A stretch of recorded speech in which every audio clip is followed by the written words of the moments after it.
got a mask on now, the jury's thinking, like there's a juror saying, I'm uncomfortable, dog. I'm uncomfortable that this guy's wearing a mask. If he don't want to testify, because he, like, you know, the jury, they only know what they know, you might be thinking, damn, he's scared for his life. What about us? Like, that's a really good point. We're gonna see, you know, obviously the judge is not ruling with Melly's camp when it comes to this particular situation. They're literally saying, yo, we're allowing him to rock the mask or whatever the case is, but shit. I think that's a big thing. You know, imagine you're on trial and the people who are talking about you, the reason for them to either not be in a courtroom or be hidden or whatever is like, yo, they are scared of threats on their life.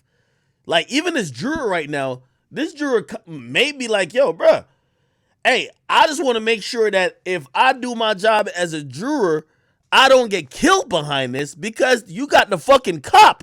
Remember the guy who's sitting up there, he's a cop. How is the cop up there saying, I'm scared of my life, and you not a cop, and you're the juror, and everybody looking your face, Melly looking at you every day.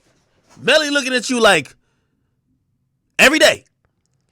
You not supposed to be scared of your life, but that nigga's scared of his life, and he the cop. Ain't it a bitch when the cop's scared of their life, and you supposed to be brave? So I completely understand that part of it. At first I was like, nah, this nigga just not letting him get away with anything. Then I started thinking about it. I'm like, yo, bro, a nigga with a shiesty mask and a suit and a badge is crazy. Nigga, I would expect some shit like that at El Chapo's trial. You get what I mean? So I don't know. Let me see. Thank you. Counsel, you may proceed. Yes, sir. This is ended. I was offering if they want to their daughter the witness on any area of his expertise. Yes, sir. Go ahead, sir. Thank you.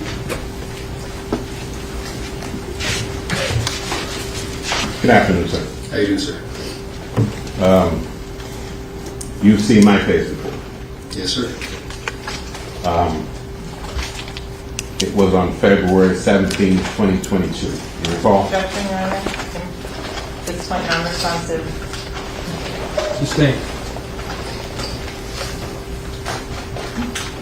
What was the objection? I sustain the objection. Ask your next question. Did I take your debit? Yes, sir. What date did I take your debit? I don't remember the exact answer. Year. If I show you a copy of the transcript, would it refresh your recollection? Yes, sir. Thank you. Do you have all four? Mr. Hall? I'm referring to this one. Okay, which one is that? So I should come in. If counsel would be so kind as to show me. The date I mentioned, February 17, 2022. I don't have a copy of that. Okay. Does that refresh your recollection? Yes, sir. Thank you. And on that date, you were asked, I'm not sure if I did the question, whether or not you had ever been declared an expert in any proceeding. Correct. And had you? At that time, I don't believe so. Okay, so your expertise, or at least there's no court that had acknowledged your expertise up until February 17 of 2022. That I can recall. Okay. Are you contending that you were an expert before that? Has the court declared me an expert? Is that what you're asking? Well, we know you didn't. You said no. All right. Okay. Can you clarify the question? Okay, let's strike that. I think we can. You were asked about your training and education just now by Ms. Bradley. Yes, sir.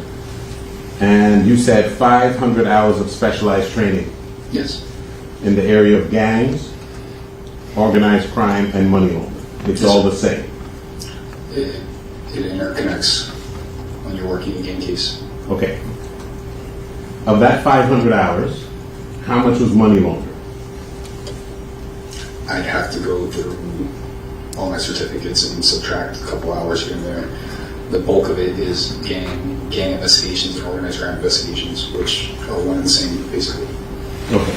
So you're not saying that money laundering is one and the same as gang training? You're No, saying sir. it's not? I'm not saying that, sir. Okay, but that's included in your $500, right?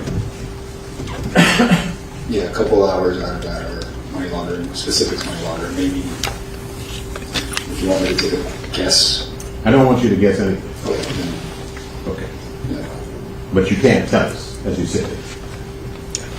I can give you an estimate.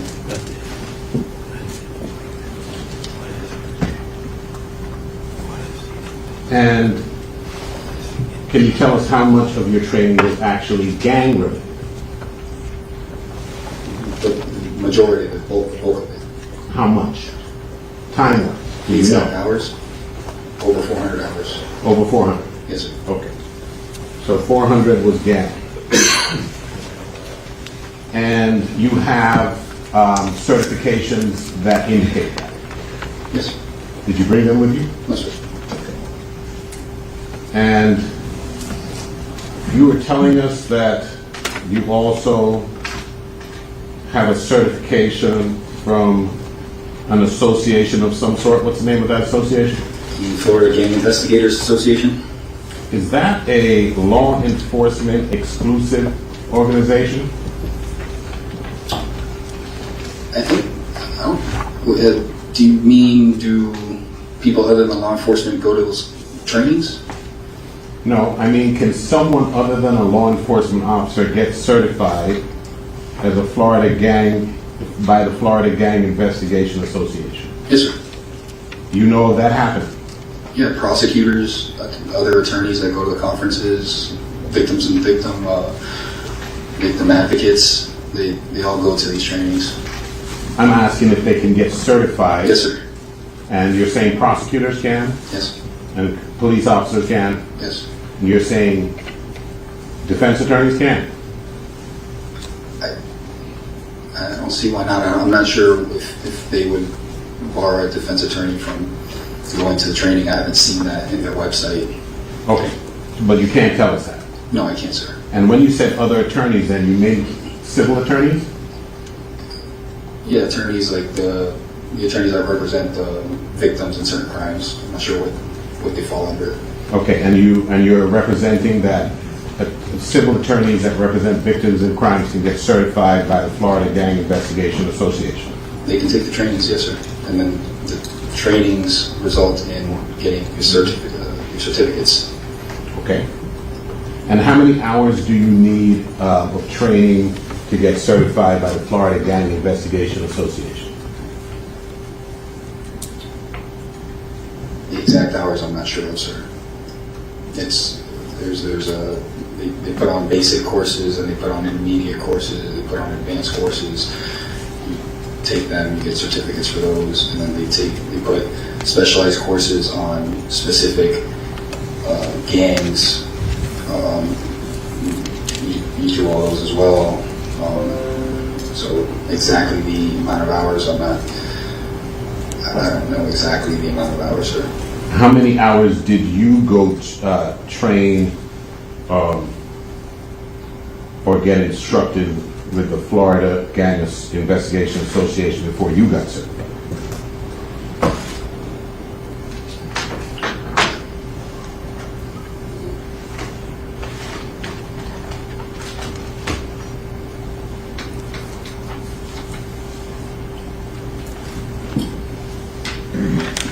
Close to 100 hours, maybe more. It's an estimate. Okay. So it could be less than 100, you're saying? It's around 100.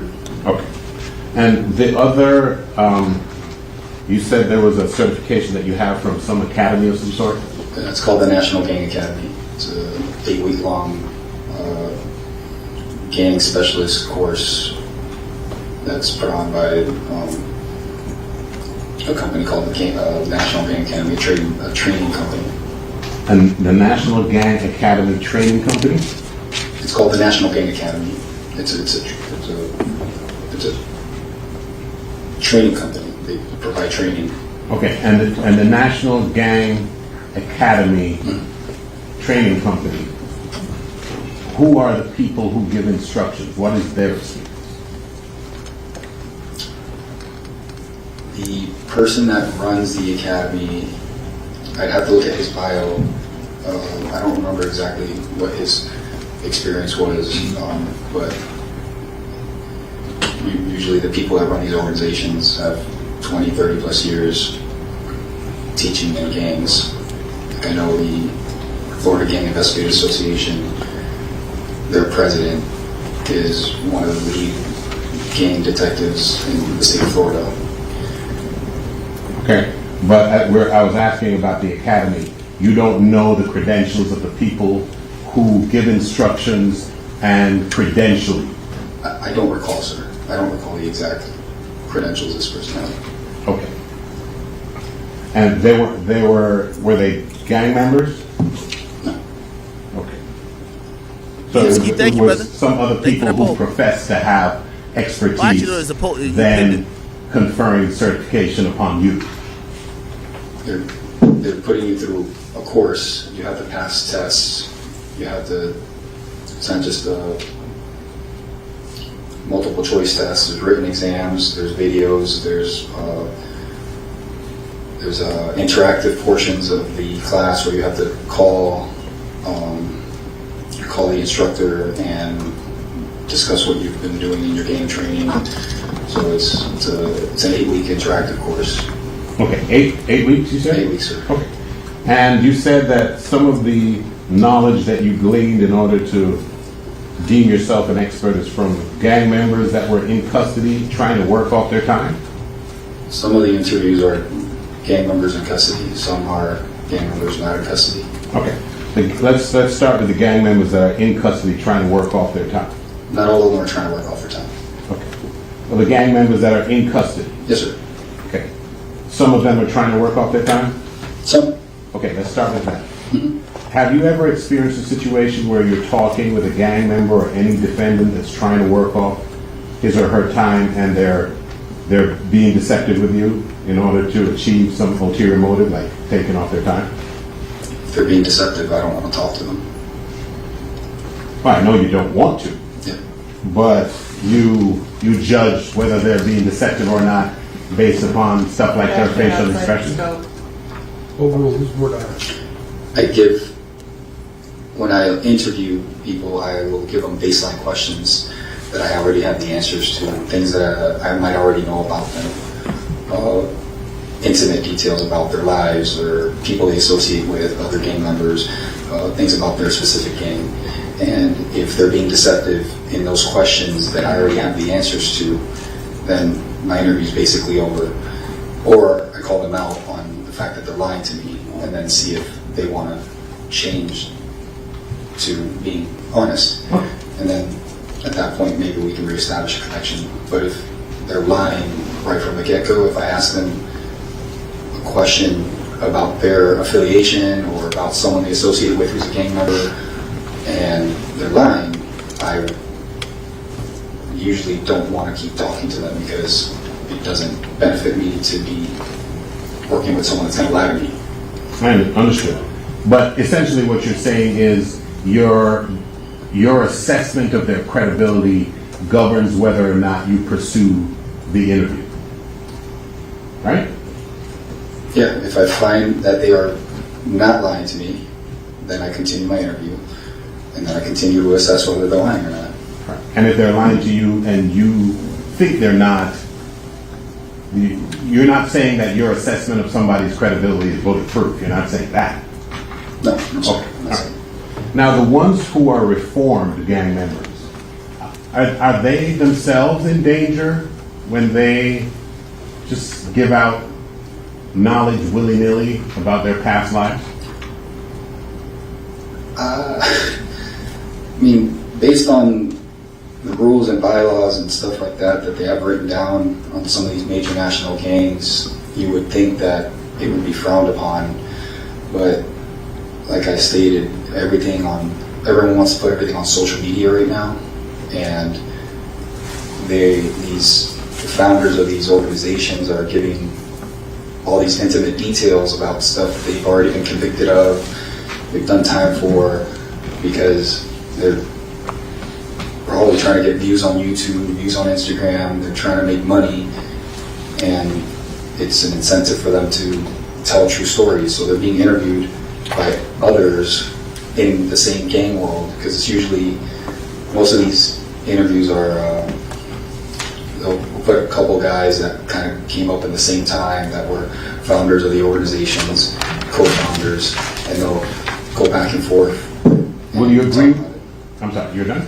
Sure, sir. Will you agree with me it's an incentive? Getting clicks on YouTube and making money that way is an incentive for them to tell stories. It's not necessarily an incentive for them to tell the truth. Because Sure. nobody would. Okay. And some of your expertise you gained from watching YouTube videos? No, sir. That just gives me a little insight into their world and into the gang mentality. It's rare when someone, a typical person doesn't brag about committing violence upon someone else on YouTube and how they had to crack someone's head open or shed blood so they can make it in this gang, right? That's not typical of a person to want to admit. It's incriminating against themselves, and why would anyone do that? I understand. My question to you was, some of the body of knowledge that you obtain in order to hone and advance your expertise is from YouTube. Is that true or is it not? Some of the knowledge came from interviews. Interviews that I watched with people that I found to be telling true stories, because it's been corroborated based off written documents. So that's a yes. Sure. Okay. And you were asked about your hands-on investigations, and I think your answer was suspects or special investigations. You remember that? Correct. And you said over 30 suspects you have engaged in investigations since 2022. You never gave us a number of your involvement in special investigations themselves.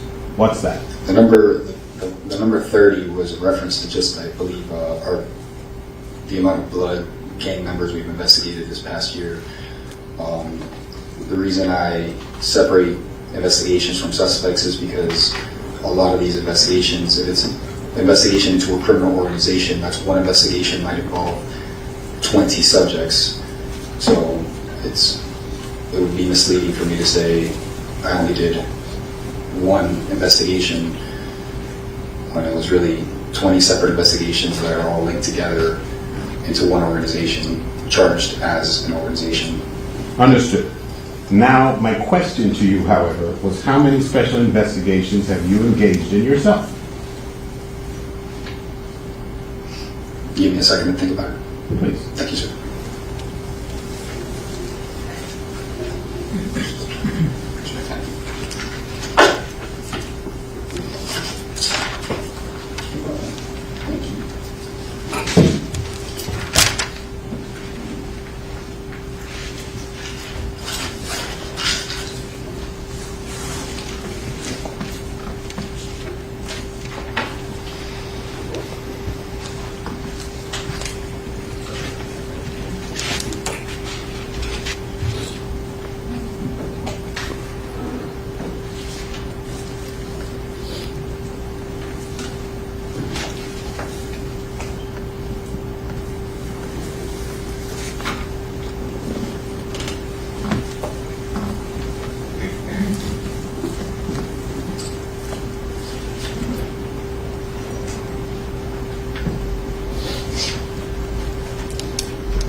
What is he doing? This is probably an accurate representation. I might be missing one or two. A couple. What are you looking at?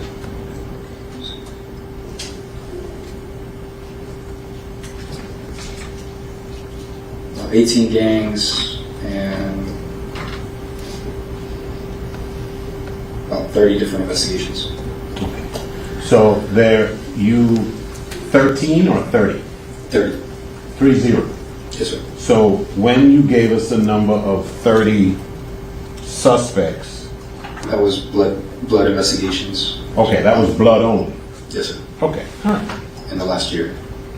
So this Florida Gang Investigation Association, can anybody get certification if they don't attend the criminal justice only part of the training? I don't work for FGIA, sir, so I don't know what their rules are for that. I know I'm allowed to take the classes. I know I've seen prosecutors send those classes with me because I've had prosecutors come to the trainings with me. So I can't answer on behalf of FGIA. Okay. I apologize. Okay. So you were thinking that non-law enforcement can get certified, but the only people that you've seen in there with you are prosecutors and other law enforcement. Yeah, they're not law enforcement. You mean cops or just people involved in the legal system? People involved in on your side of the legal system. Okay, that's Objection or here, so. Overruled. yeah, that's different than law enforcement. Okay. So when you're saying it wasn't only law enforcement and you're talking about attorneys who represent people, victims of crimes, No, we've had victim advocates at the trainings before. or at the trainings giving instruction. No, taking courses. Okay. So it's not limited to certified law enforcement or retired law enforcement or probation, parole, corrections, juvenile justice, intelligence personnel, prosecuting Yo, attorneys, Cactus Jack, just connect it judges, to and Discord. crime Connect it to analysts, Discord. and intelligence analysts, evidence technicians for a law enforcement agency, or any other person deemed appropriate for membership. Look, you're reading that from their website. That's perfect. I mean, like I said, I don't work for FGIA, so I don't know where their cutoff is. Okay. And I don't have access to their website at the moment. So in fact, it may be just a law enforcement only organization for certification purposes. I can't answer that question. I don't know. Okay. I believe I've met people there taking courses that are not law enforcement. So I'm speaking from personal experience. I'm not saying whether they're allowed to or not. I just know they've been there. Okay. And you were saying some of the, do you work undercover? Yes, sir. Okay, you were saying some of the undercover members, you know of undercover law enforcement officers who are members of gangs. In an undercover capacity. Yeah. An undercover, are you? I'm not, sir. You did. So you would agree that those undercover officers who went that step would probably know more about the intimacies than you would. I was the case agent on that. Okay. And Case agent being the person that leads the investigation and tells the undercover what to do and what evidence I need to gather, what evidence is beneficial to prove the gang, and I collect all the evidence, meaning knowledge, instructions from other gang members. So I direct the investigation, they're the undercovers. okay. So when I'm the undercover, someone tells me what to do because it's their investigation. Okay, but in an undercover capacity, you never went to the step of getting inside a gang so you could be in the room where intimate gang activity was actually being discussed among gang members only. It's recorded in the room. Okay, so you're just in the room with them, but you are not a gang member, so they wouldn't be discussing stuff that only gang members discuss if you're not one. So what I'm trying to explain is that undercover operations are recorded audio video. So the fact that I wasn't present doesn't mean I didn't see it. Okay.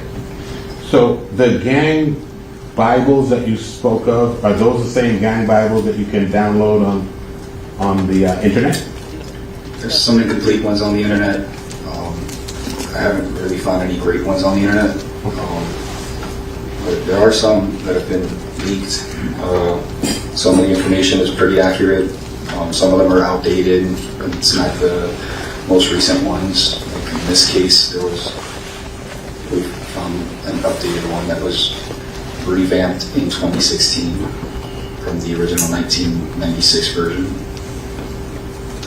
And you were saying to us, I think, that the rules of a gang in one location or locality don't necessarily translate into being the rules of a gang in another part of the country or part of the state, right?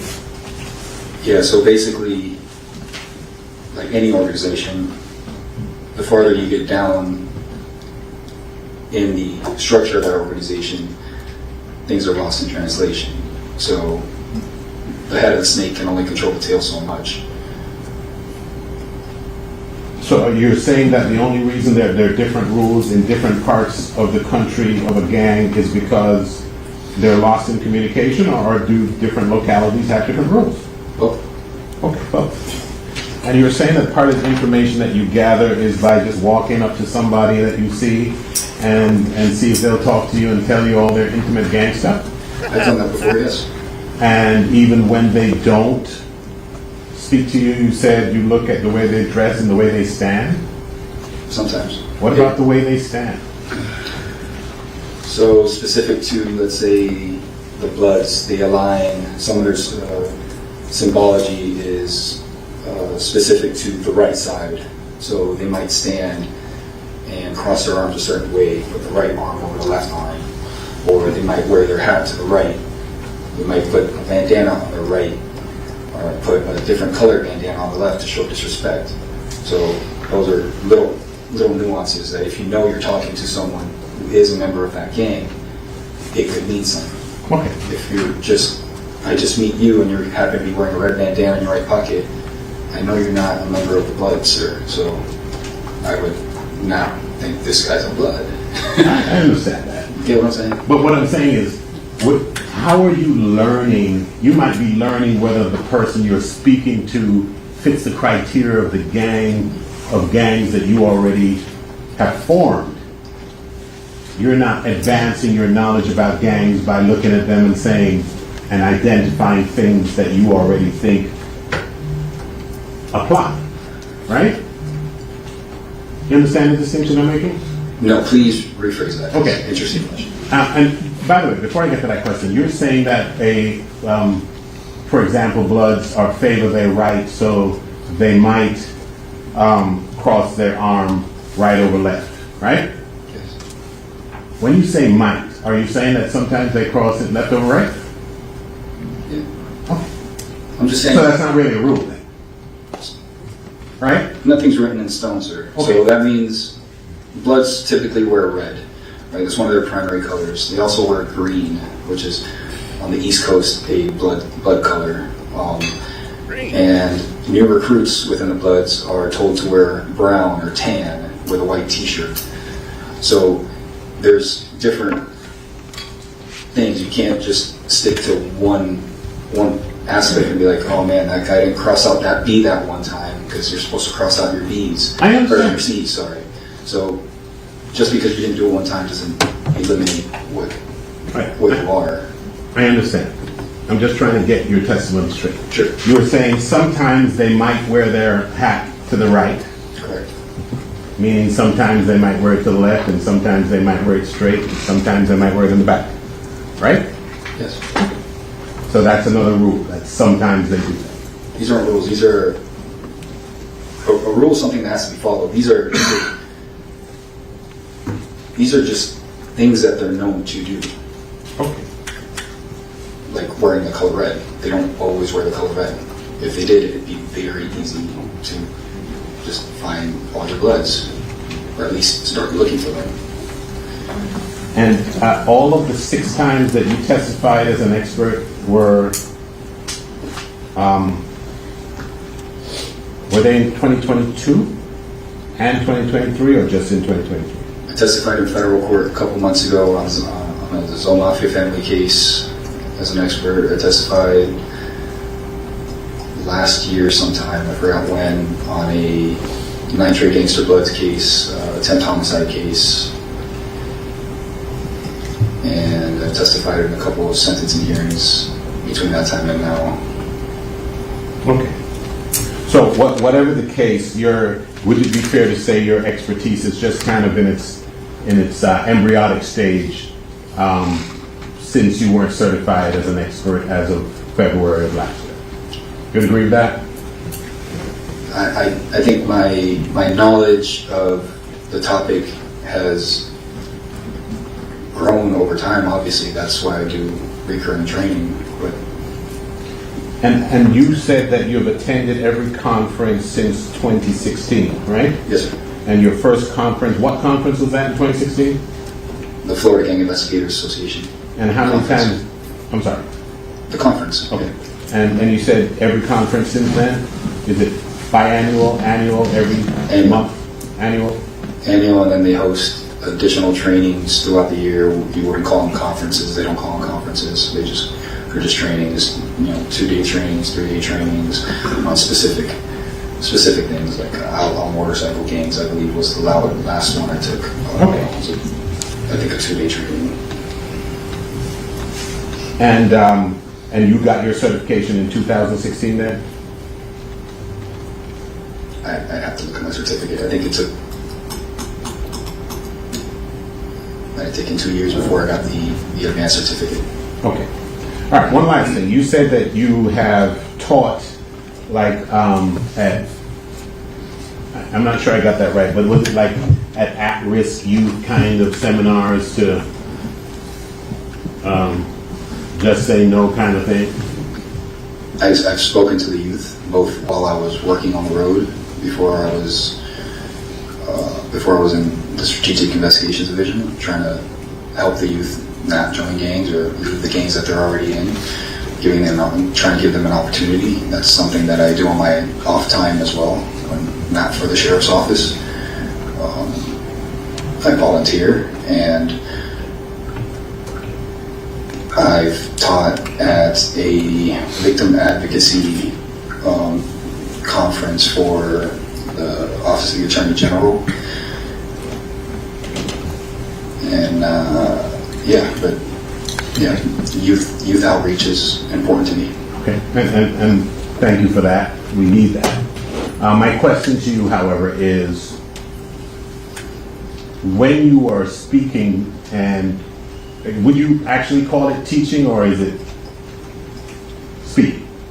It's teaching. They have questions. You're teaching them how to properly document gangs, because if it's done incorrectly, then you're gonna ruin the system. And it happens. We see it where. I thought you were talking to kids. Are you talking to young youth? You're teaching them how to I thought you were talking in general when I'm teaching. Okay. I'm sorry, sir. No, kids. Yeah, no. When you talk to the youth, you're talking about.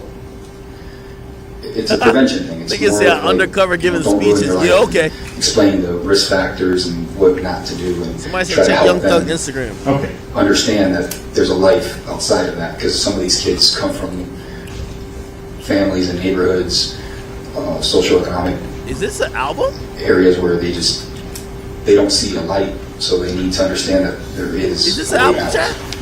I agree with you. What I'm asking you is when you do that, you are doing nothing that any other of these fine officers could do, or I could do.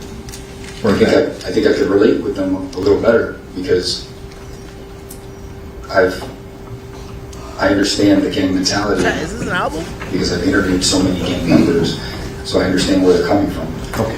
But you have included references to We're gonna figure it out. motivational and just stay on the straight path speeches to you as among your teaching experience and your expertise.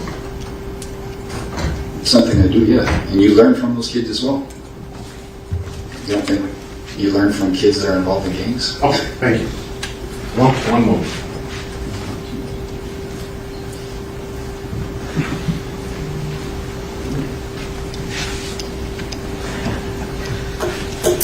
I have nothing further.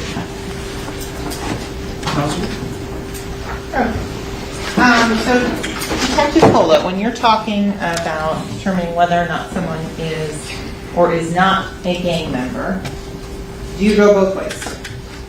I try to convince myself that they're not. I'm trying to avoid confirmation bias. So if someone tells me this guy's a blood or is all mafia family or GD or Crip or whatever, I'll start looking for things to tell me that they're not.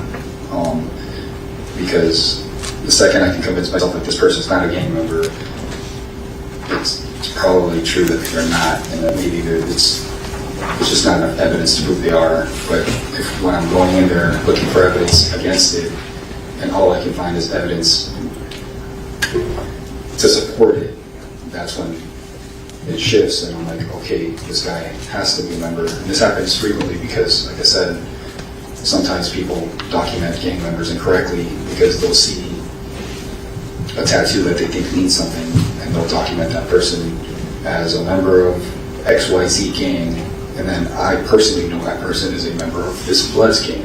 So then I have to go and figure out why someone believed this person was a member of this other gang, and then convince myself that that person was wrong and I'm right, or maybe notice that there might be two gang affiliations, like a prison gang and street gang, or a national-based gang and local street gang that they associate with.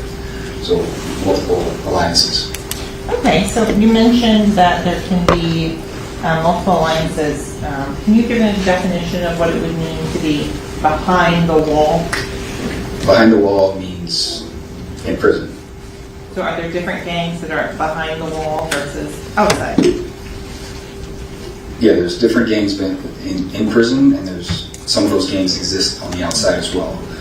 So the United Blood Nation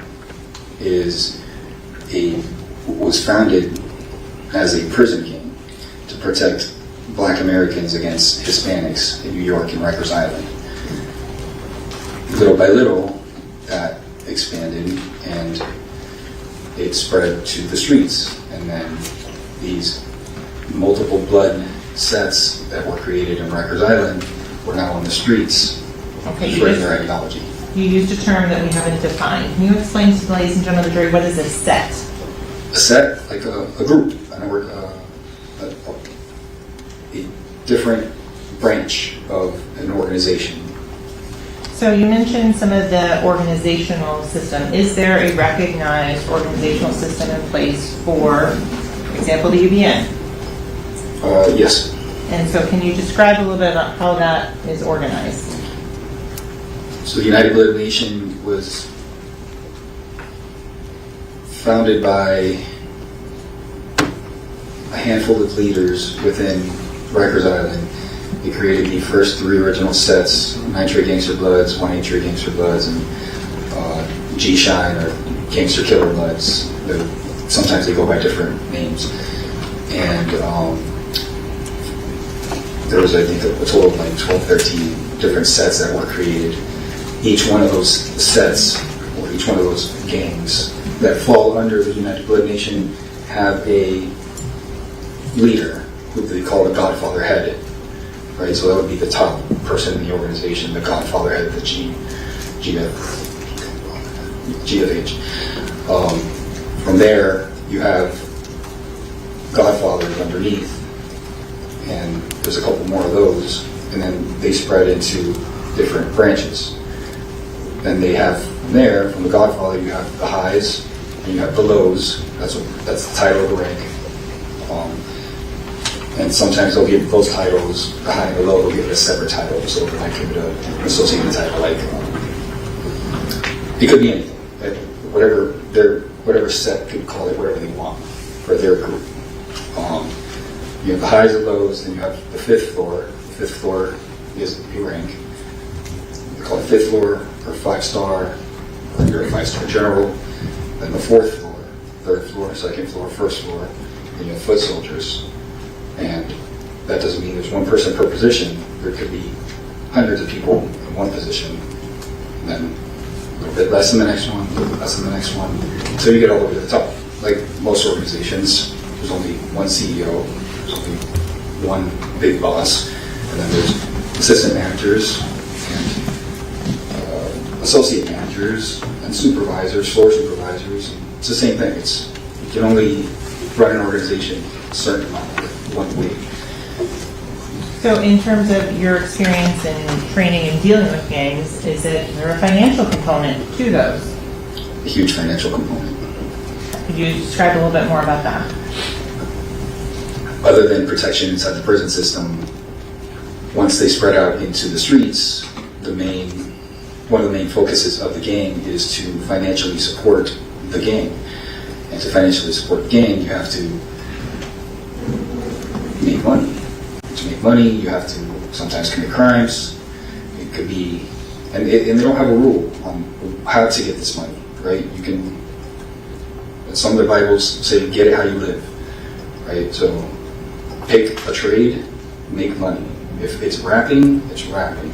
If it's selling drugs, it's selling drugs. If it's selling guns, it's selling guns. If it's killing, it's killing. If it's doing home invasions, it's doing home invasions. And then that money in most gangs that report back to a prison system, they pay dues. Not all gangs do it, but a lot of them do. They pay dues. These dues are collected at the very bottom. They're transferred over to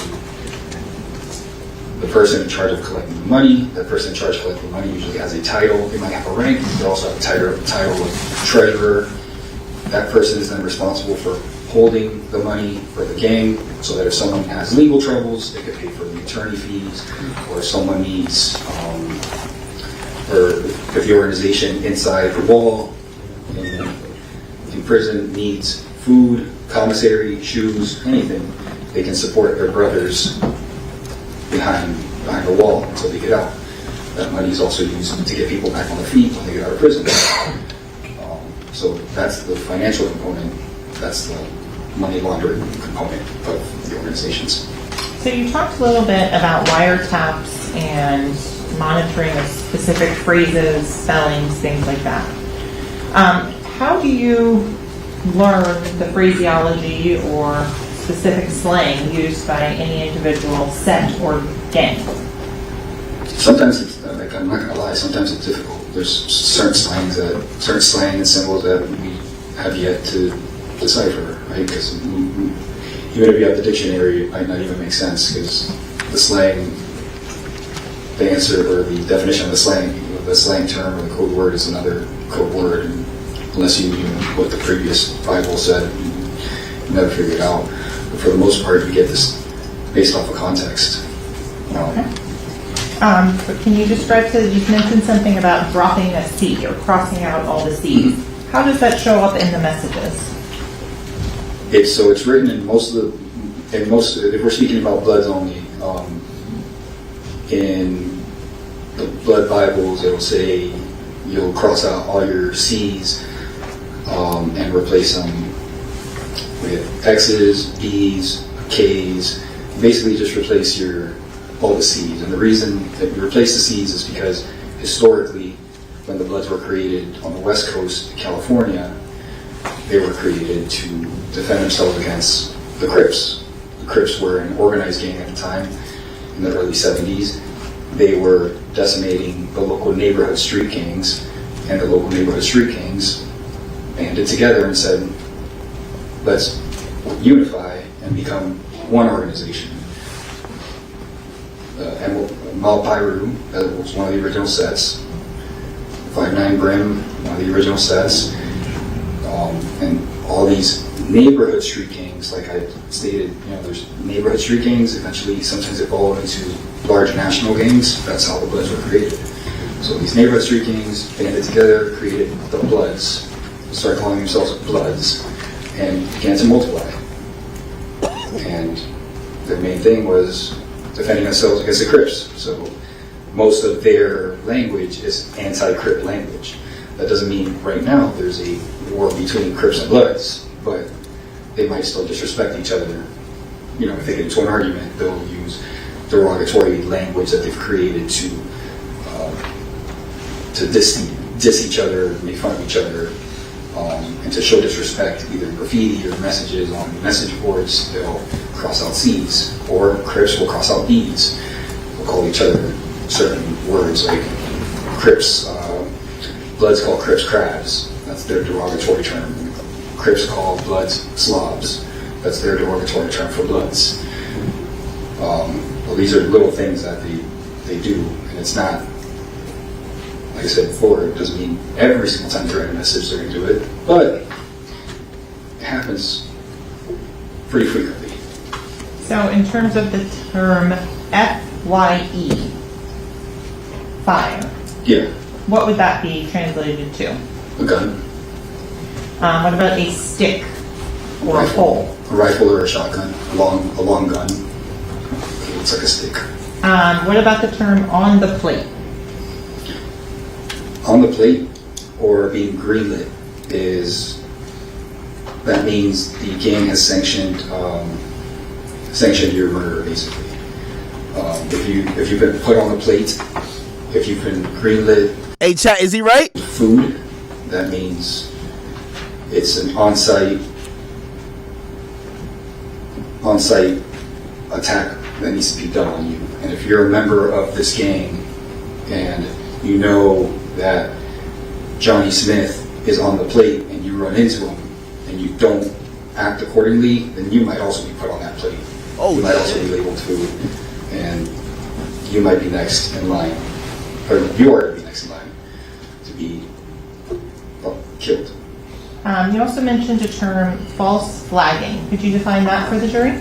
Just means claiming something that you're not. So saying you're a blood when you're not a blood, and saying you're a crip when you're not a crip, or claiming multiple gangs that you're not a part of.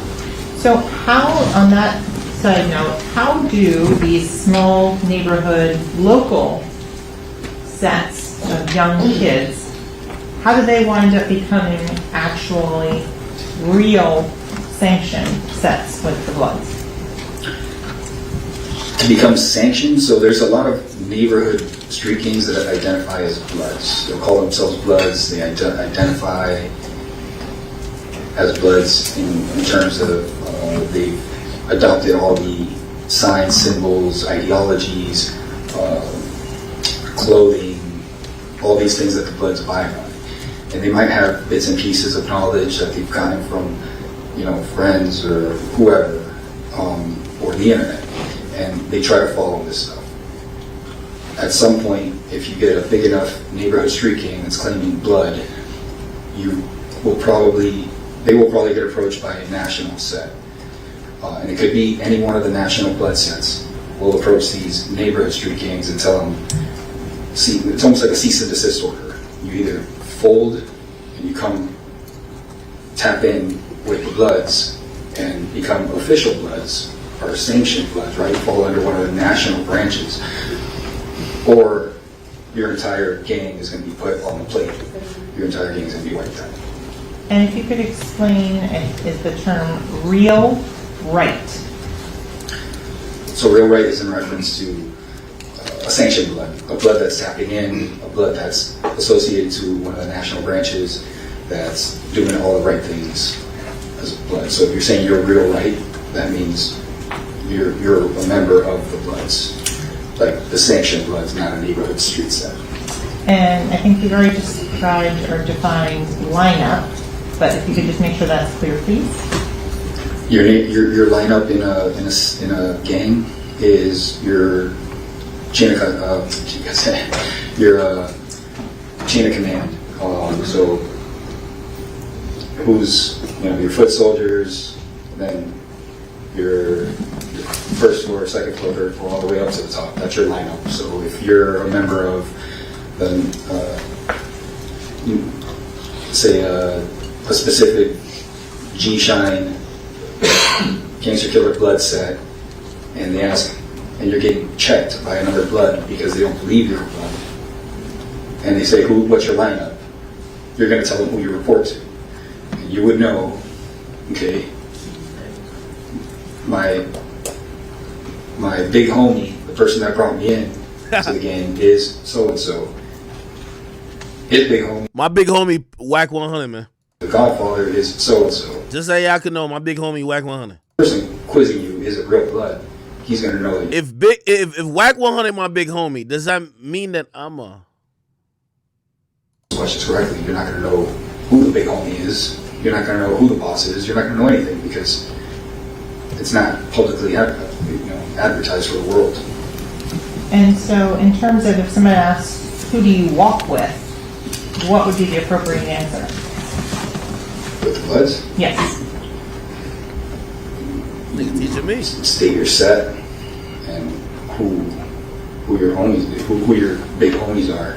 Basically, you'd have to identify who you report to. When you say the term tapping in, I think you've used that a couple Tap in, times. nigga. Can you define that? Tapping in is what all of the unsanctioned blood sets are told to do. If you want to become a real blood, and by real blood I don't mean unsanctioned sets are not real bloods. A gang is a gang. Doesn't matter. Yeah, if you're not a real chat nigga, man, tap in, man. Tap in with a Discord. Real talk. If you claim you a chat nigga, you ain't tapping with a Discord, man. You in violation, man. But the first thing they tell you to do is you need to tap in, which is you need to start reaching out to people that are real right, people that are real bloods, sanctioned bloods, and start learning the knowledge, start gaining the knowledge, start getting these documents and learning the way to operate under the national guidelines. You've mentioned knowledge. Is there another term that's used interchangeably with that word? Englewood. Like the city in California? Exactly. Okay. You taught, one of the other things you said, could you define what is set tripping? Set tripping is something that's created by G-Shine. G-Shine and Gangster Killer Bloods. I might go back and forth. I'll probably just keep correcting, or not correcting, but mentioning it. But Gangster Killer Bloods created that term, basically. And set tripping refers to a little history. So when the Gangster Killer Bloods were formed, they were formed as almost like an enforcement branch to straighten out all the bloods that weren't acting accordingly, following the rules. And you have to remember they were in prison. So the rules are a lot more strict in prison because there's nowhere to go. You break the rules here in South Florida, you can move to somewhere else and they might not find you. In prison, there's nowhere to go. You're in a cell block with 50 other bloods. You start breaking rules, everyone knows. So set tripping is not acting accordingly. So that means if there happens to be a fight on the courtyard where someone needs to get slashed or someone needs to get beat and you didn't do what you were supposed to as a member of this gang, you're set tripping. And then now G-Shine, or GKB, Gangster Killer Bloods, they will come and they will enforce upon you the violence that you should have enforced on someone else. So there's a little controversy with G-Shine because a lot of blood sets don't like them because they're enforcers. It's like, like a lot of people don't like the cops because we write people tickets. The police of the G-Shine, of the blood world, right? They're enforcing the rules. So is that true? Fuller, are you saying that they commit violence upon each other? Yeah. And what do you have to support that? There's, as I mentioned earlier, there's plenty of videos online of people that either false repping or not even people false repping. There's just videos of bloods that make mistakes and claim they are from one part of town when they weren't. And that was enough of a violation for them to get recorded live and live streamed getting beat for what they did. Everything doesn't rise to be put on a plate, everything doesn't rise to be killed, but you might have to take a violation. So with regards to determining whether someone is or is not a gang member under Florida statute, are there criteria that you have to look for? Yeah, so the Florida statute that governs or that defines what a gang is and what gang members and gang associates are is 874.03, and there's different subsections. First subsection defines what a gang is, which is there's a group, whether formal or informal, of 3 or more people who have common identifiers, hand signs, colors, things in common, right? And as part of their primary activities, they commit crime. That's what makes them a gang, not the fact that they wear the same colors. And then after that, there's criteria that defines how you can determine if someone is a member or an associate. And these are, some of the criteria are adopts a style of dress, admits to gang membership, identified as a gang member by a parent or guardian, identified as a gang member by a confidential informant that's been proven to be trustworthy and reliable, identified as a gang member by a informant that hasn't been proven trustworthy or reliable, associating with a gang member 1 or more times, associating with gang members 4 or more times. Okay, so maybe There's like start 13 you. of them, I think. Yeah, A through K. Does that sound Yes. familiar? Okay. With regards to the involvement, does every gang member have to be involved in every single criminal activity? No, like I said, they say get it how you live. So as long as you're bringing money in for the gang, then you're going to be in their good graces. So if your hustle is rapping and you're making money rapping, they're going to support you. They're going to bring you up and make sure that you're making more money and that you're doing what you're supposed to, and that you're supporting, in return, you're supporting the gang. And then you don't forget, you're not an individual, you're part of a collective. So you mentioned kind of ranks. How do you get a promotion from one rank to the next? Putting in work, so either completing what they call missions or just contributing to the gang, showing your loyalty. Someone above you would have to decide that you're worthy of moving up. A lot of the early steps are as foot soldiers. If you're a foot soldier and your job is to go do home invasion robberies, if you're out there doing a whole lot of home invasion robberies and bringing a lot of profits back to the gang, or a lot of guns back to the gang, or a lot of drugs back to the gang, then you might get a promotion.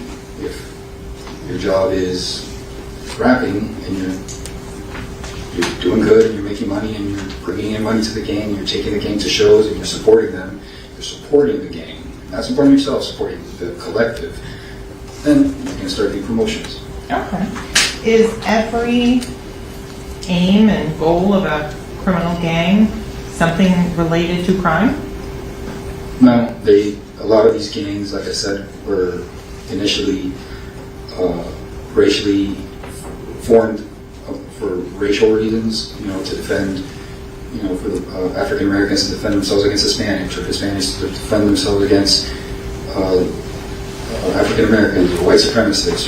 So initially it started off as something racial to help bring up their own people, right? So the Hispanics created gangs to bring up the Hispanic culture. The African Americans did it to bring up black culture and to help them get out of these areas and to support their neighborhoods and bring money back to their neighborhoods and make sure that there's success amongst not just the gang, but their culture.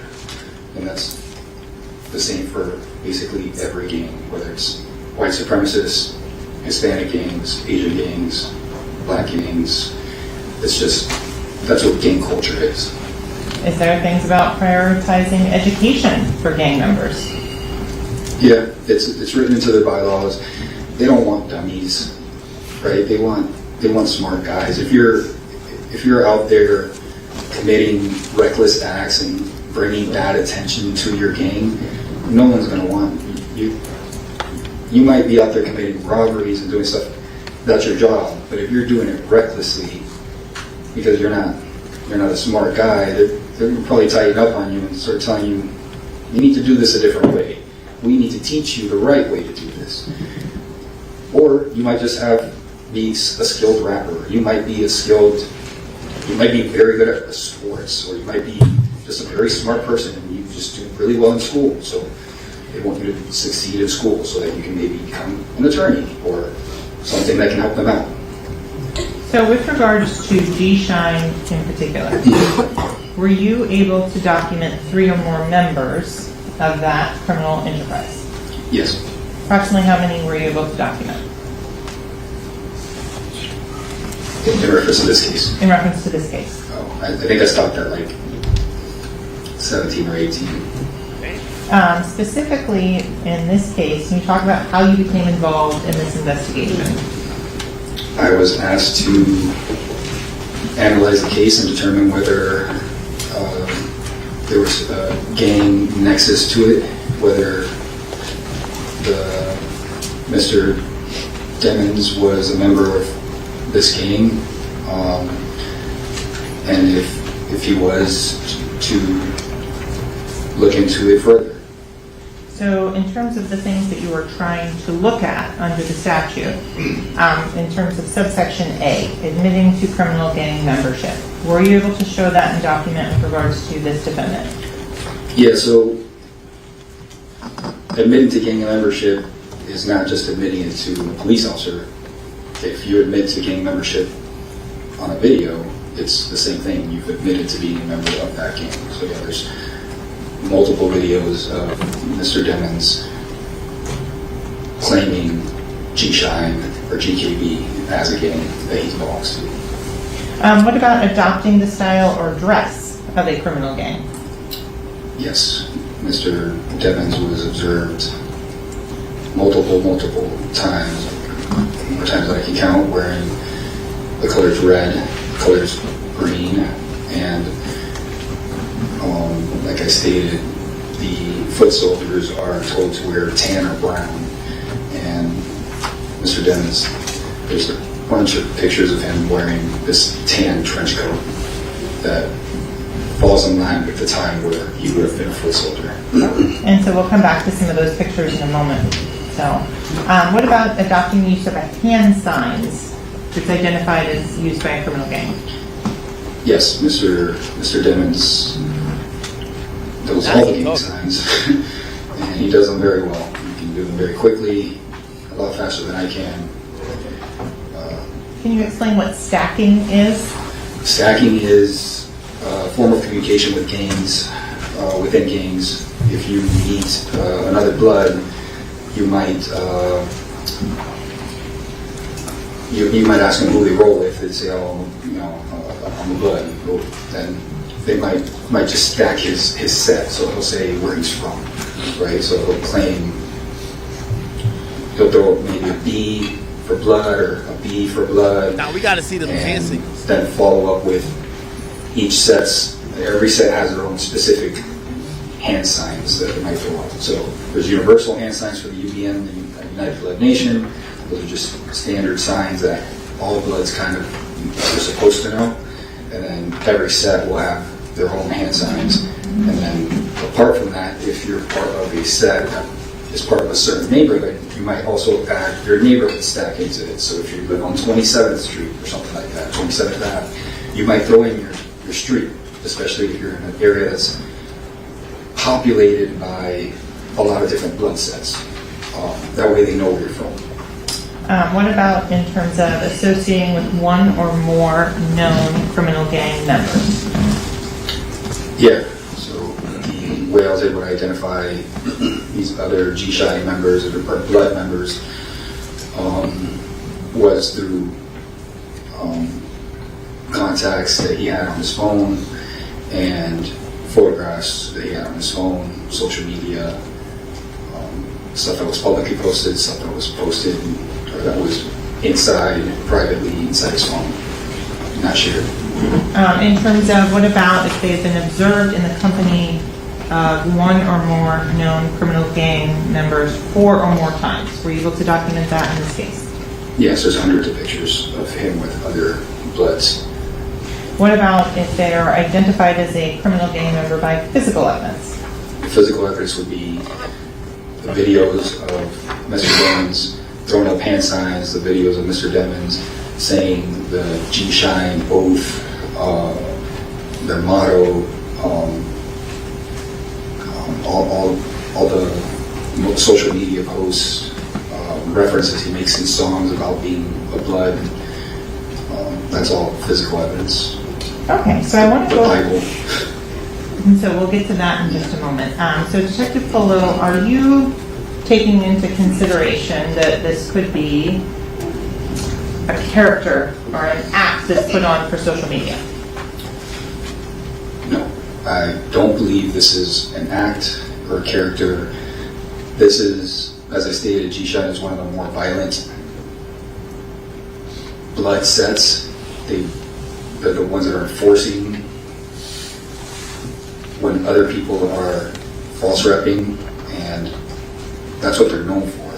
So if a famous person were to false rep G-Shine, they would quickly get checked. That happened to those two kids. I don't know how old they are. Those two guys that were claiming sex, money, murder. The Island Boys. Oh shit! Fun haircut. Okay. Yeah. They Clip this! claim to be members of Sex, Money, Murder, which is a set of the Bloods, and they quickly got checked by almost every Blood that could find them on social media. They got branded, and they then had to recant and apologize. Did you find any evidence whatsoever of any recanting or apologizing by Mr. Demmons in the records that you reviewed? There's no recanting, there's no apologizing, there's no one calling out Mr. Demmons for being a fake Blood. There's all I could find is support for Mr. Demmons for being a Blood by other Bloods. Okay, in terms of the specific communications that you went through, were those on a cellular phone and email extraction? Or Yes. word? Yes, it was on both. Okay, I'm going to start. I'm going to make sure defense has a chance to see what's in the state. Triple U for identification purposes only.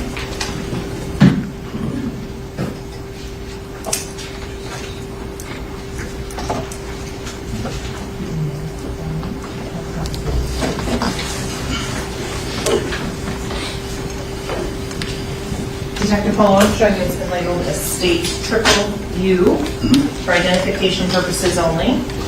Do you recognize those documents? Yes. How do you recognize those documents? It's the email chain forwarded to YNW Melly booking at gmail.com from one Jaquan Burton, same subject that was identified through his cell phone on his text messages. Objection, Your Honor, to the reference of it being his cell phone. Thank you. We're from Cyber Second.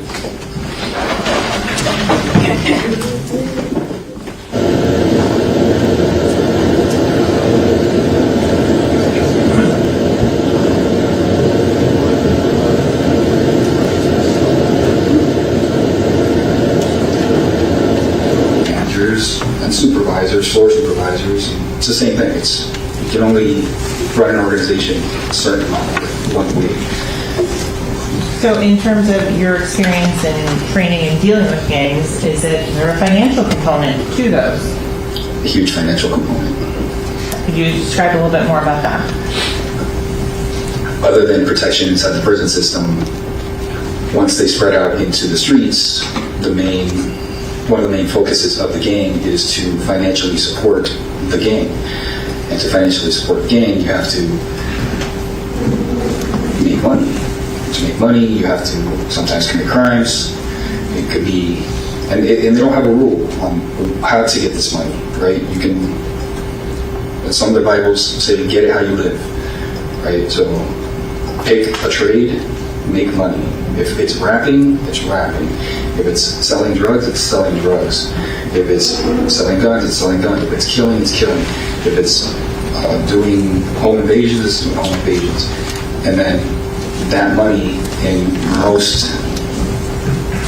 most gangs that report back to a prison system, they pay dues. Not all gangs do it, but Of the defendant. Just call it the 9807 number. Yeah. Or suspect? What did you say? Purported to be the defendant? Yes. If We I could- object to that. Okay. 9807 phone. Just the phone number. Sure. can I just call up the phone? Yes. Please. All right, we're all set? Yes, Your Honor? Let's bring the jury in. You still have state triple U? Sorry. Okay.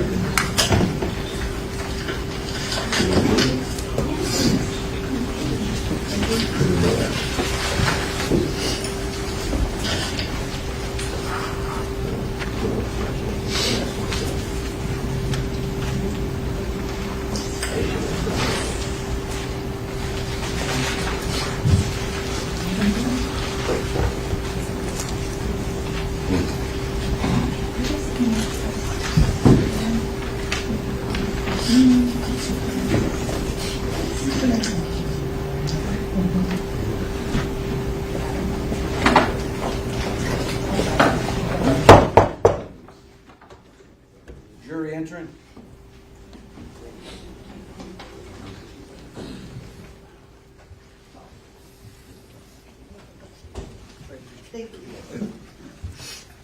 I'm gonna talk about it a little bit. I see what y'all talking about. Don't worry, I see what y'all talking about.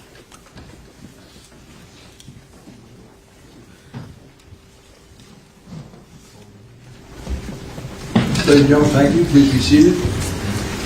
Let the record once again reflect the presence of the defendant, Mr. Devens, his counsel, the assistant state attorneys, and ladies and gentlemen of the jury, all witnesses remain on the stand.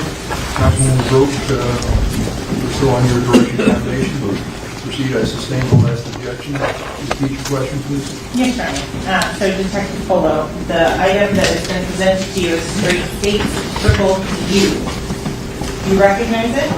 Yes, ma'am. How do you recognize it? It is the email chain addressed to YNW Melly booking at gmail.com. Is this the same email that is referenced in the 772-713-9807 phone extraction you reviewed? Yes. Is that the same or substantially same condition as when it was retrieved from Google via search warrant? Yes. Here at this time, the state would request that the state's triple U into evidence and published to the jury. Any objection not previously raised? We object to it coming in toto and would request that any individual exchange be authenticated. Foundation be laid. Objection is overruled. It'll be admitted. States triple U would be marked states number 68.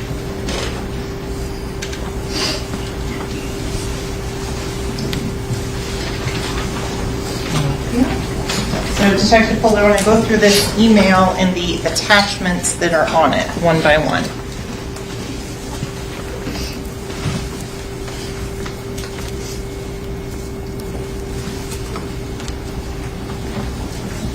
The September 16th, 2018 sent date. Do you see that on there? Yes. Okay. Can you please say and read for the ladies and gentlemen of the jury what is the... Counsel, one second, please. Thank you. Sorry to disturb. No. Grab a chair. Trying to make it as big as possible as well. So the individual that is from on that, you could read that aloud for the jury? My computer just Jaquan Burton at burtonjaquan@gmail.com. And who is it addressed to? YNW Melly booking at gmail.com. And before we get into all of the attachments, in terms of how many times this email was forwarded, is that also reflected on this page? Yes.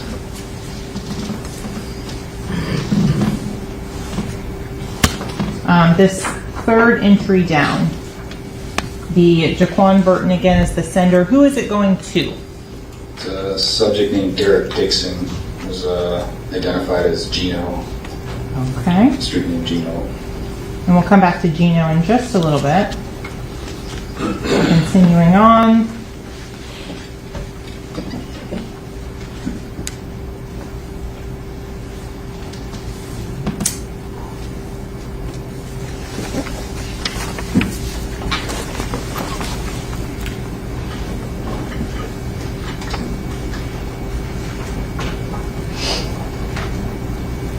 Were you able to identify all of the individual email addresses and associate them with a known person?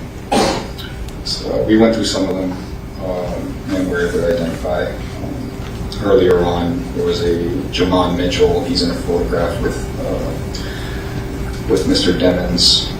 That was on the first page. Okay.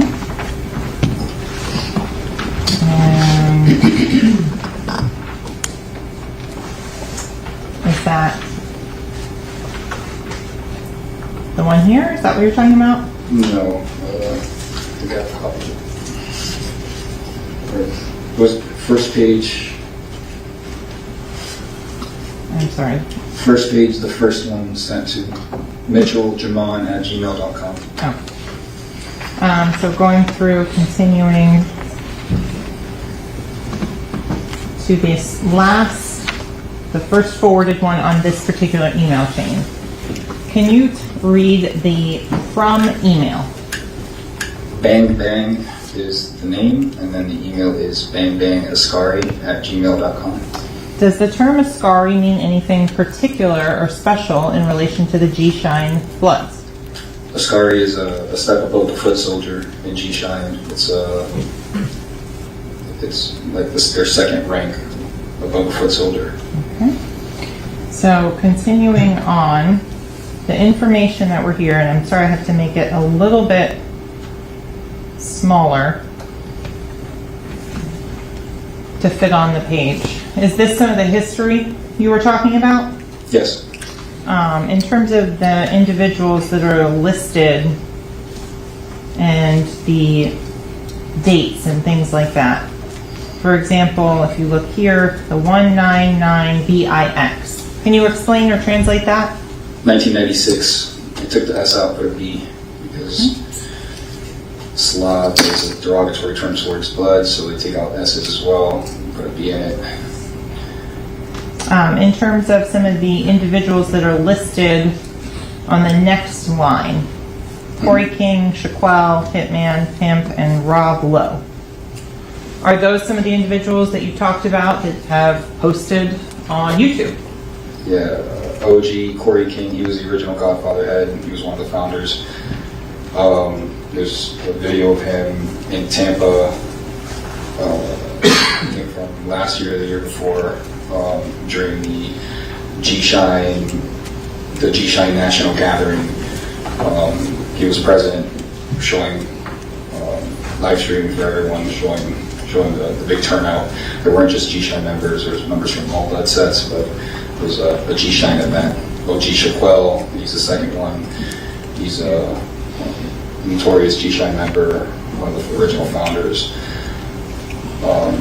He does a lot of videos online as well with Corey King, a lot separate, but some of the Corey King and some of these others' names, Hitman, Pimp, and Rob Lowe,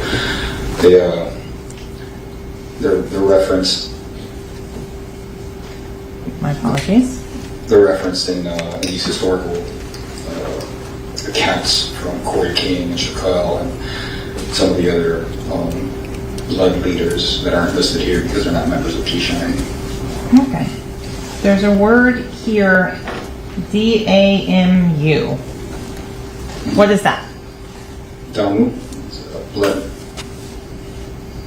Is that something that you see throughout these records? Yeah, the Damu, or they call themselves Olas, O-L-A. It's just a way for them to, it's like saying bro or dude. The Damu, you're saying you're a blood. I'm an Ola, I'm a blood. Any other blood would know exactly what you're talking about. Okay. At the last line, 3 districts, there's 3 godfathers. Mm-hmm. Is that some of the hierarchy you were describing earlier to the ladies and gentlemen of the jury? That was, yeah, that's how the original G-Shine set was divided. It was divided into 3 temples. We call them temples. And each one of those had their own separate hierarchy. Okay. And to continue on to the top of the next page where you said temples are on there, that's over here?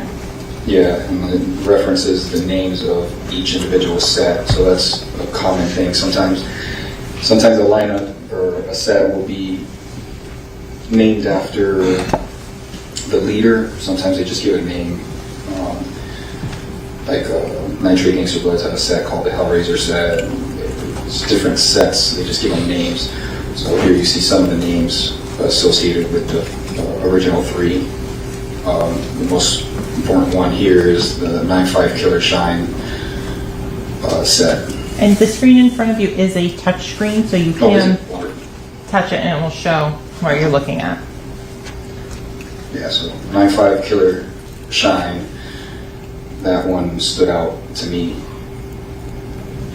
Why so?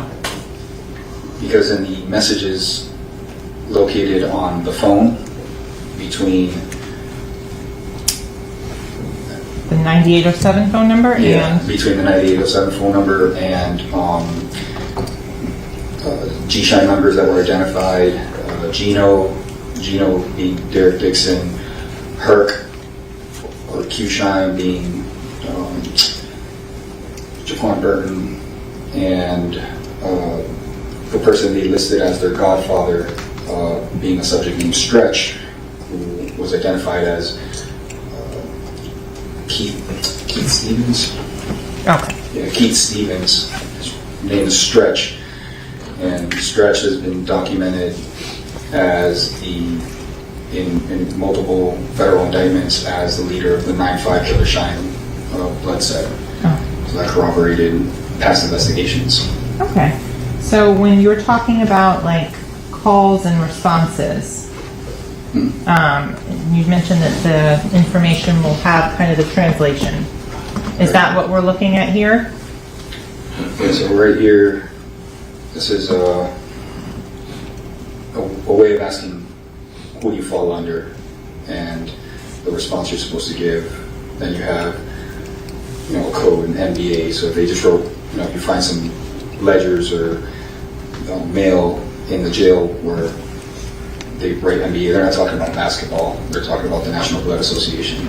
And then here you have what they gave as the name to the ranking system. So GF is the godfather, they call him the general manager. And this is what I said, it changes from set to set, because there might be a set that won't call it the general manager. They'll call him whatever, it could call him anything. It's up to each set to do it, and it could change. It's not written in stone. The high is the next step under that. We call him the head coach. In this specific Bible, the low, this 5-star general, 4-star, 3-star, 2-star, and 1-star generals. Okay. In terms of, is there then laws that are set out for the purposes of G-Shine? Yeah, so the original laws were written for the UBN. G-Shine adopted the same laws. Those are the original 30 laws. Blood in, blood out, you get jumped in. Sometimes, and like I said, there's exceptions to every rule. Sometimes you get blessed in. So voted in by committee, you're putting in work, that's another way of getting in. No snitching, that's an important rule. No punking out. No backing down from a fight, basically.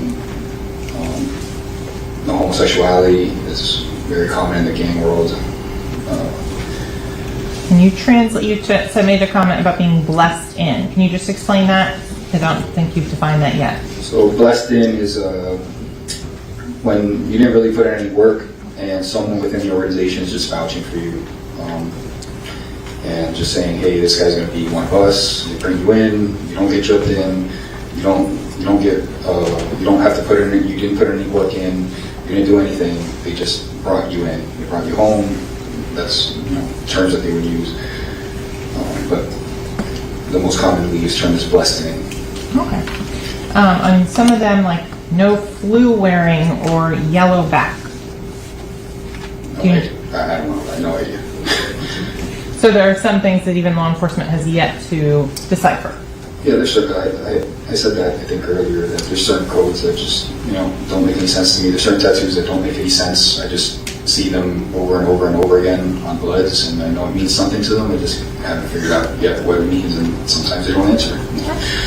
Number 11, that's indicated here, cross out all C's and replace with B's, K's, or X's. Did you see evidence of that in the phone belonging to the phone number 772-713-9807? Yes. Oh, was that in private communications? Private communications and public posts that were posted from that phone. Okay. And items number 16 and 17. Is that a common rule to basically don't admit anything? This is what I was talking about, where the Bibles are held in secrecy, right? So that's why I send them through email, because typically you can't just find someone's email laying on the floor, right? That's not a thing. You can find documents laying on the floor at a search warrant, but to get an email, you would have to write a search warrant for Gmail or iCloud or whoever. So that's why they send out these Bibles a lot in email form. Okay. To keep it secret. The last one on this page, never take another person's side over your homie. What is a homie? Homie is a member of your set, a member of your blood set. So just because it wouldn't just be any blood, it would just be a blood within your organization, within your lineup, within your set. Okay.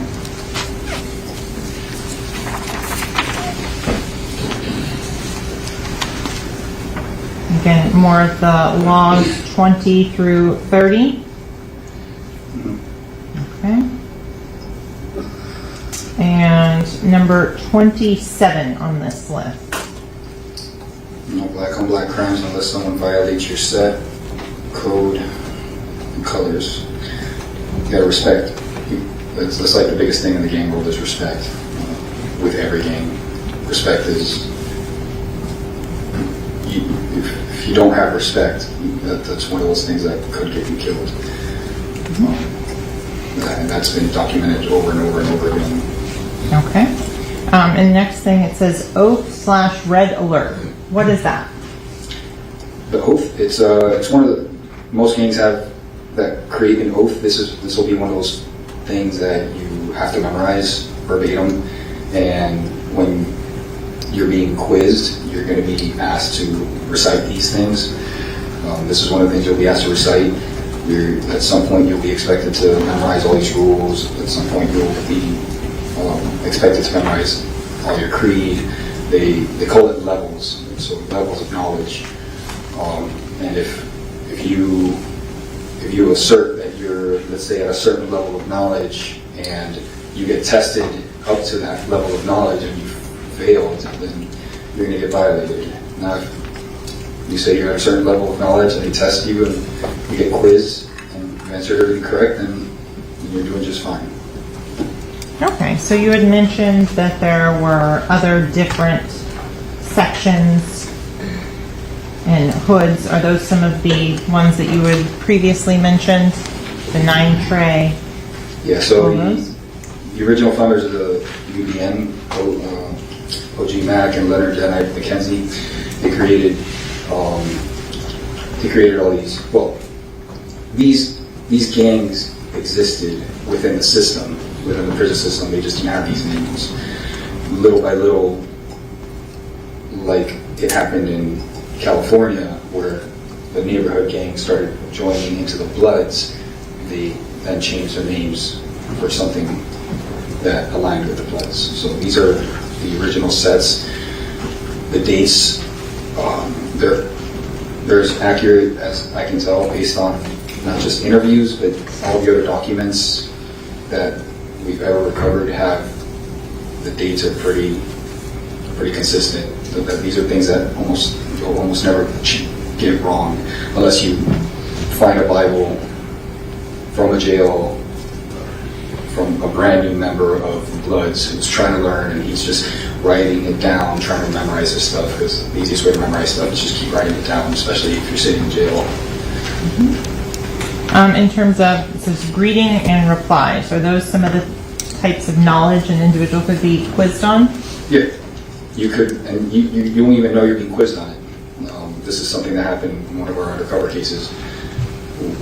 Our undercover was his first time being a Blood, so he didn't answer some of these greetings correctly. Okay, so going down to almost the bottom of the page where it says on there, rise and shine. What is the proper response if someone says rise and shine? I shine, you shine, we shine, G shine. It's a very popular G shine saying. Okay. And it doesn't have to be exact, right? So if it could be like a variation of it, like right there, I shine, you shine, right? It's not exactly like the other one. Okay. And in terms of, it says these are meanings, not replies. So if someone says this, is this kind of more the dictionary part of it? Yeah, sometimes it doesn't make sense. Like some of these dictionaries, it just, the answers but the definitions to the word to the codes is other codes. It's just unless you have the person in front of you that wrote that, you probably won't be able to decipher it. Okay. And this continues on in this with different. Codes. And reviewing these codes, are they consistent with some of the other gang knowledge that's been recovered and that you have learned about? Yeah, except for obviously some of the codes are different because codes are updated periodically. For the most part, a lot of these have continued to be used. Okay. And so there's some of the terms you've already defined, like set tripping. There's 1965 on that list. Yeah. Is this something that they continue to evolve over the years? The code? Yes. It could if big indictments come down and a lot of people, if a big indictment comes down, like the recently sex money murder got indicted, and I think it was a lot of people got arrested on that indictment. We have an active investigation where we know they've completely restructured everything. They're restructuring their Bibles, they're restructuring their chain of command, they're restructuring all the rules. So it's how they evolve. And so after law enforcement has gotten hip to whatever is already out. And so on the bottom of this, it says G slang. What is that translated to? Speaking codes.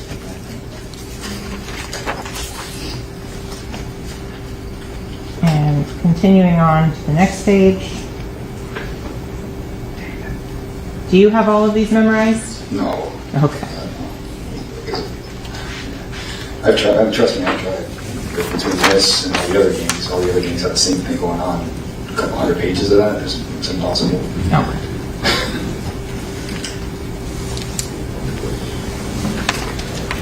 So that's the end of the first email, the forwarded email. Maybe a first person. Yes.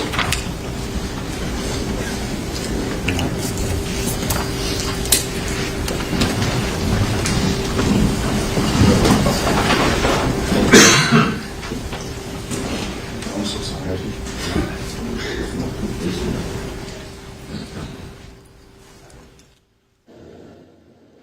I guess it's a sidebar again.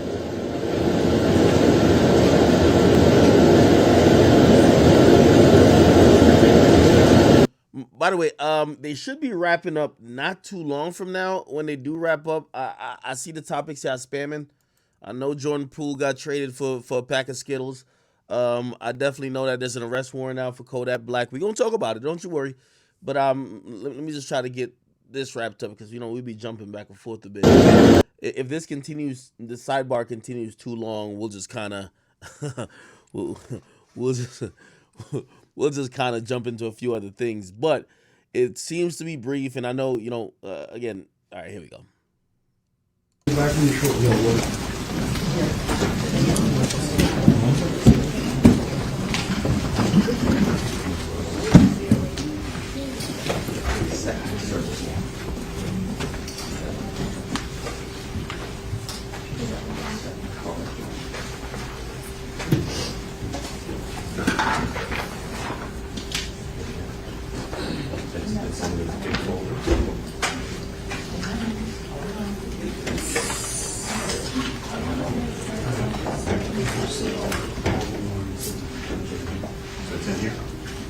Of returns, 3/15/2022. So this was discussing the Your legendary discovery. Here we go. What the fuck?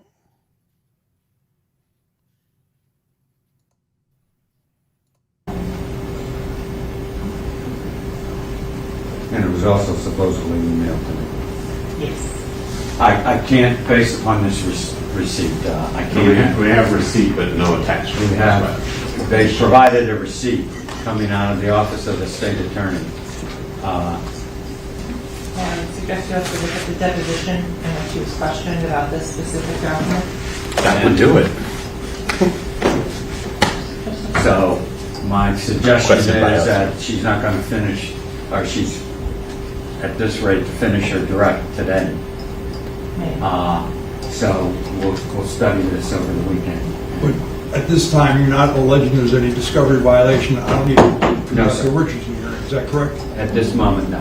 All I can't. right. So we're going to proceed with the testimony. Is Yes, that sir. correct? Yes, Yes. Everybody agrees? Yes, Your Honor. Can I bring the jury in now? Yes, sir.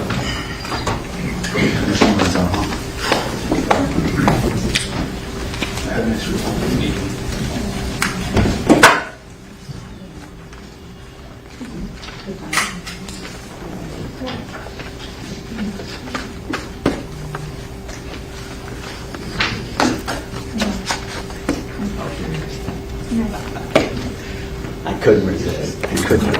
Huh?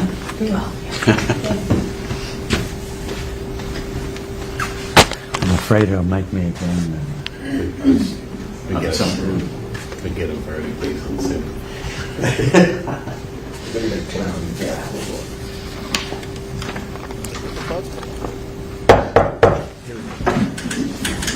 Jury entering.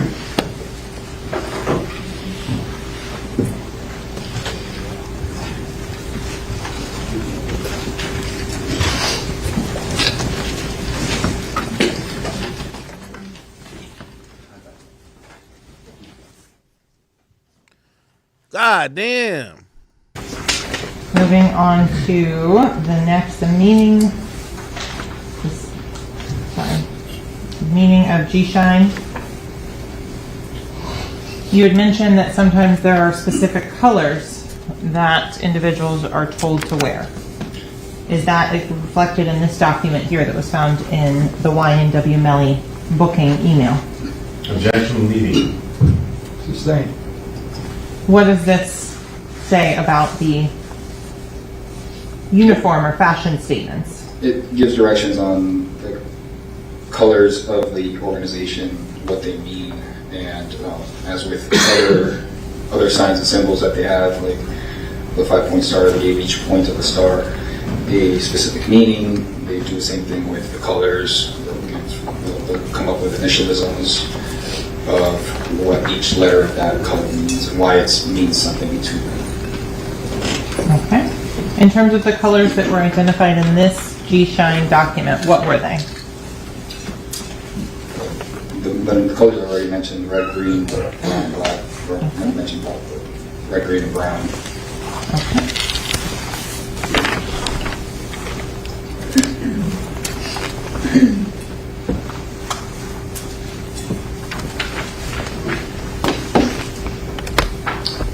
The next page here, what is it titled? Meaning of G-Shine Ascari. And then it says in here you've been, what does DMV mean? The Department of Motor Vehicles? No. It would be the, like the council. I'm not sure exactly what that acronym is, but when you move up in the ranks, you would be reassessed by your higher ups, by your council. Okay. Is there a specific uniform that you talked about with previously that's mentioned in this document? Yeah, Objection leading. Is over. wearing brown and with a white T-shirt underneath, untucked. So it says it in there to signify that you're always ready for battle. In terms of Green. the email address that we had looked at previously, the Bang Bang Ascari, is that consistent with what was said to be done in this last paragraph? Yes. That's typical with the gang name in general. A lot of members will just put the gang name at the end of their moniker, their Instagram handle, Facebook handle, whatever it is. Okay. Going on to the next document in this. What is this titled? The oath, that's one of the oaths you have to memorize. Okay. United Blood Nation oath. And now, this photo here. What is this illustrating? I can make it a little bit bigger, I know it's... This is when they restructured. They were talking about the grass has been cut low and the snake's heads have popped up. So when they restructured, it was for, like I said, when there's indictments, stuff like that, they need to restructure and change the rules up so that way they can weed out people that they might think are cooperating with law enforcement or just people who aren't being true to the organization. So this is talking about that basically. There's a line that says it talks about a memo. Is that something you've seen in your training and experience, that there are memos that are issued to update policy? Yeah, anytime it looks like a directive, anytime things are going to change within the organization, they usually will close the books. So no new members. They'll freeze everything. No movement, and they'll reassess what they have to do within the organization so that they can continue to reorganize and move forward. Okay. In terms of, you said the books, what are the books? To turn to mean literally the books, like the ledgers where they would write the members' names. So when the books are closed, you're not going to put new members into the books. Okay. Most well-organized gangs will have a national ledger where all the sets will be outlined with all the members and what ranks they currently hold. Okay. And in terms of this last email here, an image, that's the close-up, or I'm sorry, the last image was a close-up of this email header. Who was this email sent to? Isaiah Aberhart. He was identified as a subject named Goon on the phone. I forgot the phone number. 772-713-9807, that phone? That phone. Okay. And who was it sent to? YNW Melly booking at Gmail. Imagine sending the gang rules to the booking email. It's kind of crazy. The items in the phone that you reviewed. Yes.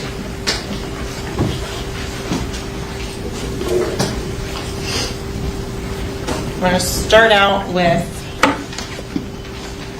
what's been labeled as states triple V for identification purposes. Going to defense.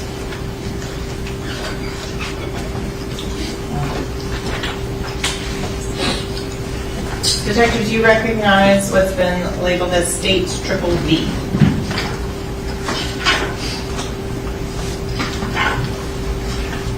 Yes. How do you recognize that? This is a extraction report from the cell phone ending in 9807 of messages between that phone number and a contact state that's GF stretch with the C crossed out using an X instead of a C. And does this fairly accurately depict the conversation that is on that cell phone? Yes. Here at this time, the state would request to move states triple V in and publish to the jury. Same objection. Objection's overruled. It'll be admitted. States triple B will be marked state 69.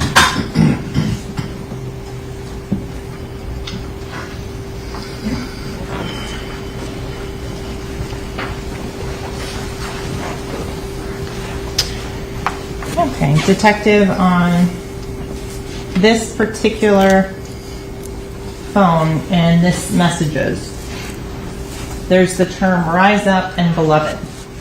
Is that something based on your training and experience you can offer an opinion on?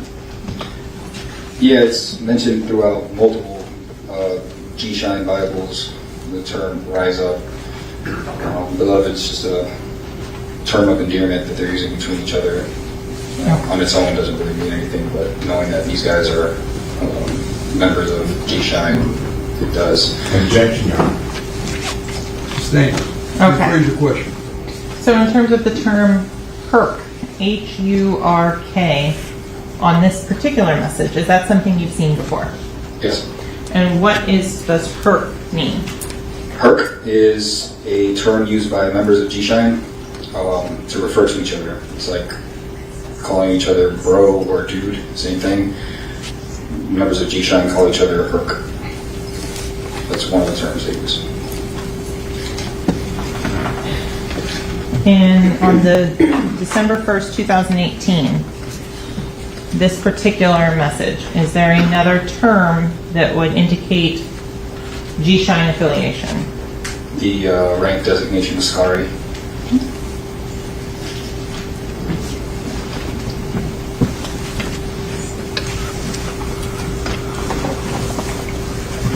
He's addressing the person receiving that message as an Ascari. Okay. He's not just saying the word Ascari. Understood. In terms of the last message here that looks like December 29th of 2018, if you could read that one aloud, please, and I can make it bigger.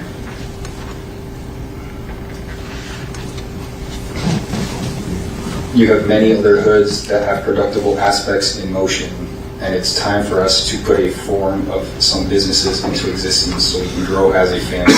We are already established financially, so we want to combine with you in the form of growth and development and endure prosperous ventures as a collective. Yo, these messages just sound like indictments. Going on to January 27th of 2019, is it the same use of the term beloved? Yes. Then it says line up some venues. Detective Fuller, I want to ask you, if someone is a member in any sort of music group, Yes. why would they be talking about venues with someone who is identified as a godfather? Because they would need to get Sustained. So Detective Fuller, I want to back up and go into your training and education and experience on areas of control by specific areas under the blood gang hierarchy. You mentioned that there are different sets in different areas of the country. correct. In terms of the various neighborhoods and various businesses within that neighborhood, do you have training and experience as to how access to those businesses are controlled? So if you're in a neighborhood that is predominantly controlled by a specific gang, whether it be the Bloods, the Crips, whoever, and you are trying to go to that neighborhood, you need to have almost like an approval to be there. If not, you might, if you're in the wrong neighborhood, you might get approached, and the repercussions could be different for every person, but the point is you'll probably get confronted. So I want to move on to some of the other messages that you've gone through, what's been marked as states W. It's been previously provided to Defense Counsel.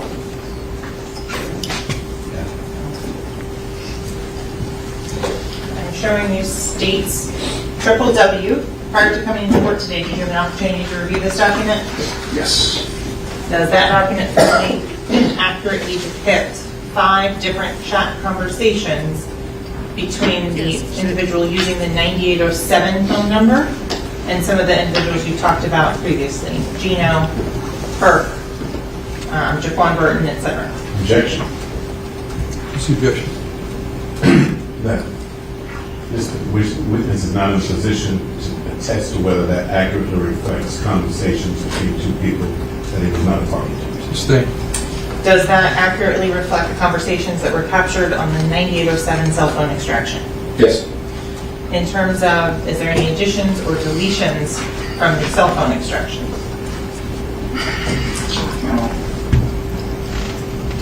I don't believe so. I didn't see any in red. Usually when they've been deleted. Do they fairly and accurately depict the conversations on the 9807 cell phone? Yes. Now, at this time, the state would request to move state's triple W in and publish to the jury. I object, Your Honor. Improper foundation, insufficient foundation. Objection overruled. It'll be admitted. No. State's triple W. State's triple W will be marked State's 70.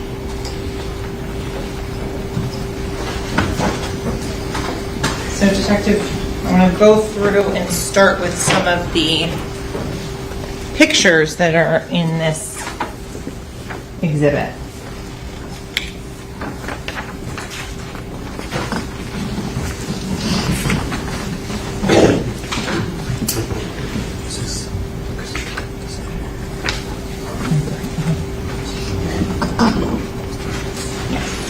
Okay.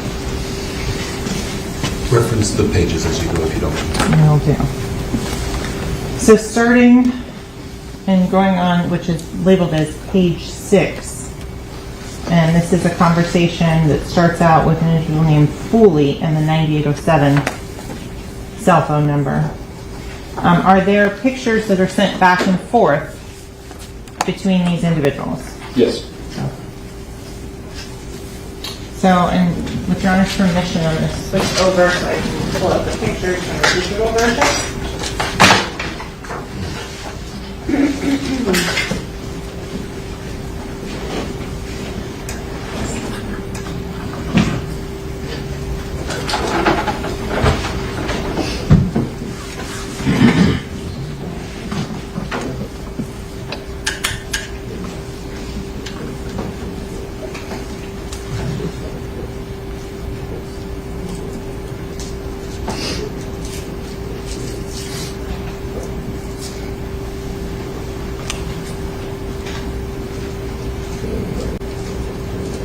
So the record's clear, counsel. What's the exhibit number?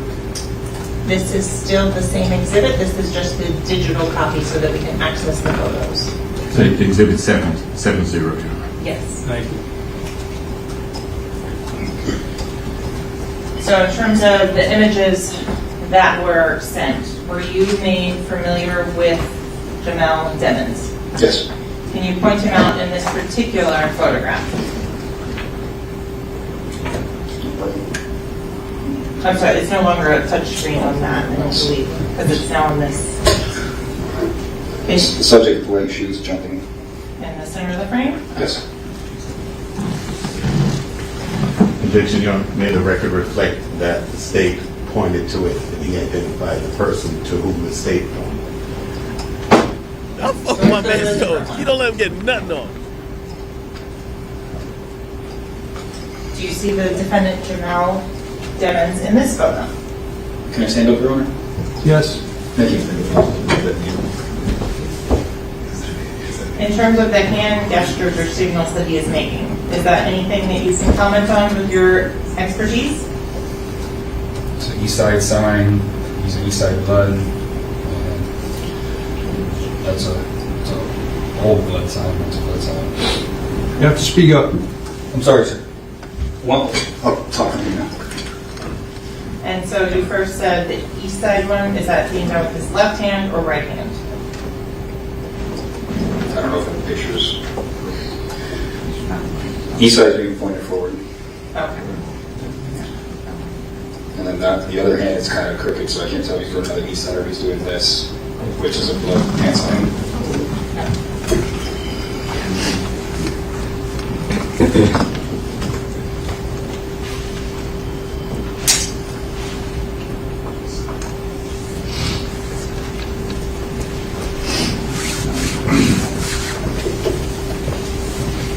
Those are both from page 6 of State 70.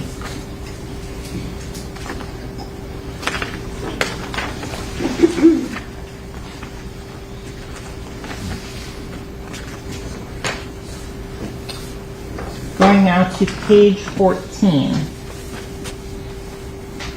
You indicated that some of the emails were identified as a specific individual. Who was that? Derek Dixon in the emails was identified as Gino, and Gino, this phone number was identified as Derek Dixon. One and the same person. In terms of the messages here on page 14 of State 70. The first message on September 16th of 2018. What does that say?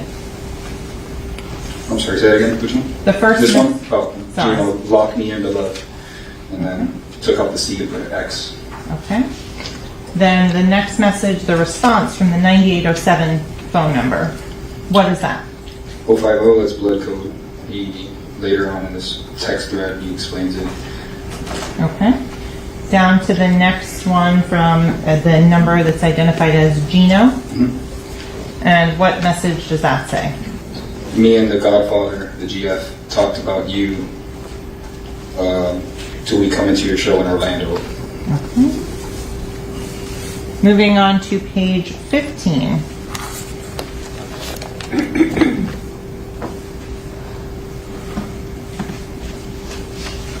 In this second message here on page 15, what are we looking at? The 050 means on point. Could you translate that, please? Gino's, the subject saved as Gino is explaining what the code means so that the recipient doesn't mess up when the Godfather questions him. It says it down below. Just a few things the Godfather might hit you with, I'm making sure you're on point. So it's saying 050 means on point, DL means I got you. And he proceeds to give other definitions. SL means showing love, greetings and responses are rise and shine, I shine, you shine, rise up and bop, and shine right, shine bright, my shine, time to gold. So these are all things that were written in that original document we went over. And that original document, in terms of the date on that, do you recall for the set date? September something. I think I have it here. September 16th, 2018. September 16th. Perfect.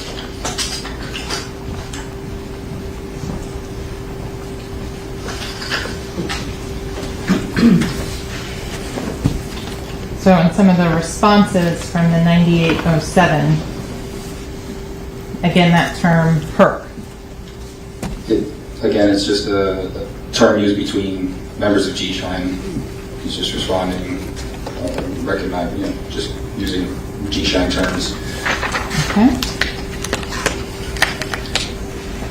Continuing on through the month of September on page 16. In terms of the message here from the 9807. So we can see, what does it say there? Just checking in. The C is taken out. And the Just checking in.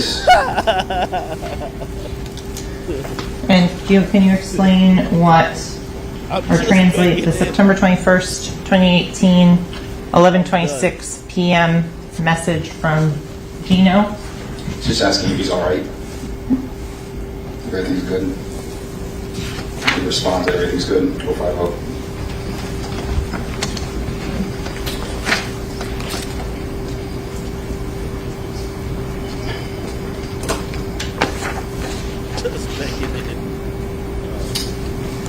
Can you explain what is a square? It's reference to Page 19. a square is a narcotic slang for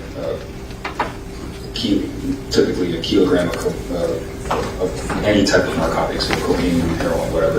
Objection, Your Honor. What's the objection? 404B, 403. Watch from sidewalk.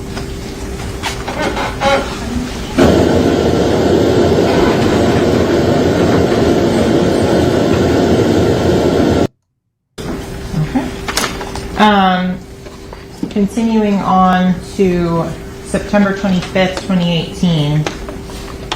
Another message from on page 23 for Defense Counsel. Thank you. Is this again referring to the same image name from the previous? Yes. Okay. Do you know what the baby is? Only the brick. Okay. Smell like a baby. And the response? Haven't heard from him 20. Oh. So then moving on further down that page on 10:08 p.m. What does Gino ask? The member identified as Gino states, DL, did you get your date for the Savannah State Show? And the DL, what does that mean?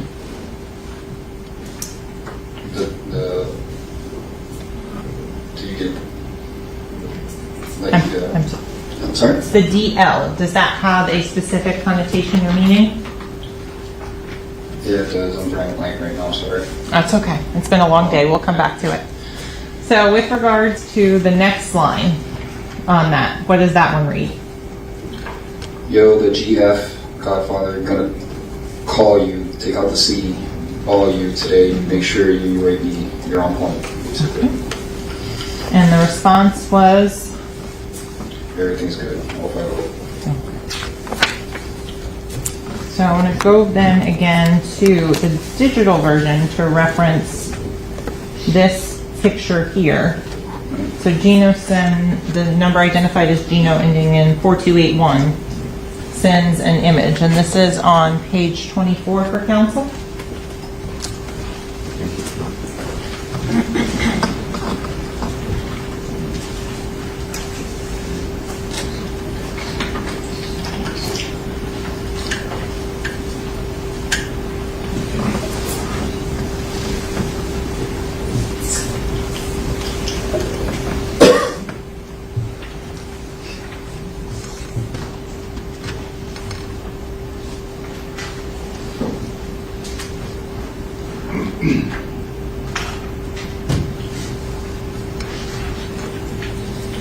In terms of this message and can you translate as to what it's talking about? Looks like it's a picture of another phone, taken with a phone. Contact name tall. The person holding the phone writes, did you ever skyline with him? So did you ever connect with him or talk to him? He's dying to talk to you. Melly, that is. And then he says he's going to have to hit him up today. Says what? I didn't hear that. He's going to have to hit him up today. So then continuing on to the DL line. What? Tell him they'll be expecting him.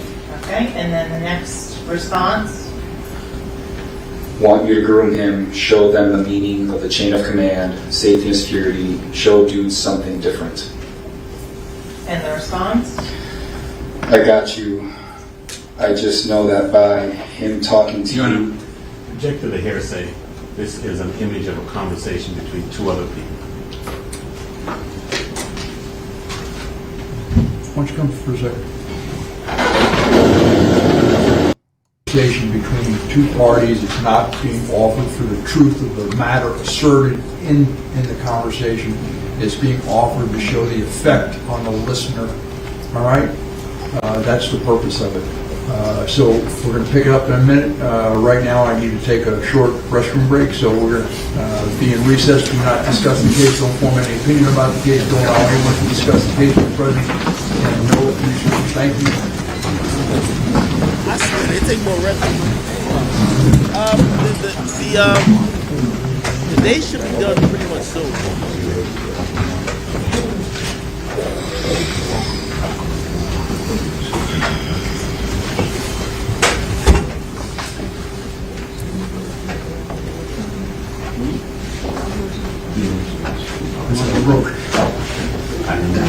Let the record reflect the jury stepped out. Counsel remain along with the defendant. Can we get a restroom break for Mr. Devins? You got a couple more. Can we talk about scheduling? Off the record, we don't need to be on the record. Judge wants to discuss schedule. Yeah. Oh, I'm sorry. There are laws. They don't know that they're instructing you to love each other and to read. Okay, what the fuck? Fuck is she going on about? All right. Yeah, the day of trial should be almost over. Again, this guy, I believe he's on the stand to kind of decipher certain type of well, he's there for the death penalty, honest. So the reason why this guy is there with the mask, he's there to make the death penalty happen. Without him, there is okay. The prosecutor believes they're proving their case already that Melly did it. Now, for the death penalty happen, it's not only that he did it, is that he did it in furtherance of him being in some type of gang. So they're trying to decipher that this was all a gang thing, regardless, and that the death was part of maybe even furthering the status in the gang or handling the gang issue, whatever that is. That's what the prosecutors are trying to put forth in the air with this guy with the mask on. And by putting him on the stand, they're hoping that the jury is going to believe that, and also believe that the death of these guys, Melly did. If those two things are being believed, Melly gets sentenced to death. So you're going to see a very long, drawn out analysis of boring conversations, because if this person convinces the judge that Melly is a G Shine Blood, I believe that's what it is, G Shine Blood, that's what it is, and they successfully then argue that he was doing things like, for example, whatever with this, like killing these guys to kind of further his reputation, or doing it because it was a gang issue or a gang beef, this will be enough for Melly to be sentenced to death. Okay, the death penalty in Florida requires that to be one of the